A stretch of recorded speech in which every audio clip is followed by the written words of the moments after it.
Want to bring in right now Mei Lee from the Mei Lee Show podcast. And thank you for joining us right now. Let's talk about the impact right now. What are you seeing, Mei? Well, we're hearing and seeing a lot of stories come through. Because of the show that I do, it focuses on the Asian American community. So we're getting inundated with messages from people, not just in the US, but all over the world, talking about the fact that they are feeling very fearful because they're either being verbally assaulted openly because they're just Asian.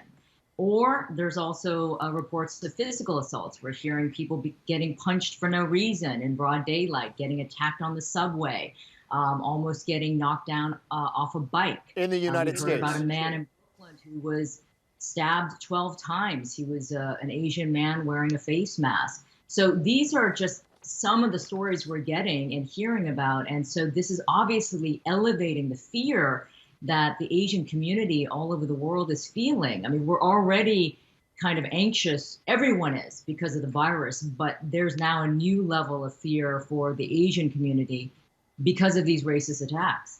And the root cause is because of the misinformation you're saying, Mei. That's right. That's right. There's so much misinformation about what's going on and how this is all being handled. But it's also because, as we all know, the virus first began in China and Wuhan, but now it's a global pandemic. So there's, it's everywhere, but there's still this perception that it is a Chinese virus. And we're even, seeing politicians and anchors call it that. And, they've been berated for that. But that's not helping the situation in terms of perpetuating the stereotypes and then also triggering some of these attacks all over the world. With the coronavirus, do you see how society, I guess you could say, can maybe slip backwards into some old patterns, and that must be frustrating? It really is, because I grew up in the Midwest in Ohio in the 70s. And so, as you can imagine, it wasn't a great place environmentally because there weren't a lot of Asians. And so I dealt with a lot of racism as I was growing up.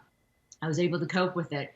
But it's now reminding me of my childhood and the fear and the worries that I used to have when I was growing up. But now this is all happening again. It's reminding me of the past. And like you said, yeah, in some ways I feel like we are going backwards. And also I think something like this that is creating such hysteria and panic, it's opening up a can of worms. It's allowing people to just be openly racist because they're looking for a scapegoat. Fear does that, of course, but the scapegoat is the Asian community. And for us, we didn't do anything. And we can't change our ethnicity. And so we have no control over it. And I think that's the scary part. I think it's interesting when you say this is making you look back on your past. How do you look forward? What gets you through today and tomorrow when you hear about what's going on in the Asian American community? What do you hold on to that you say, you know what, this is going to stop and things will get better? Well, I'll admit, Mike, there are some days and some moments where I kind of sit there going, wow, I'm not sure how to handle this. Because, again, we're just hearing story after story after story coming through.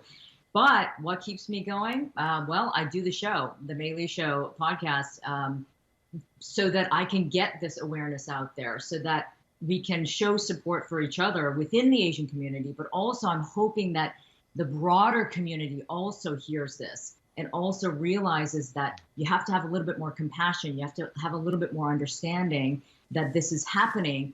And, if you see something, say something, be supportive. Help each other. I think we all want to be in this together. We don't want to victimize more people when there's this health crisis going on and it seems like our economy is staggering.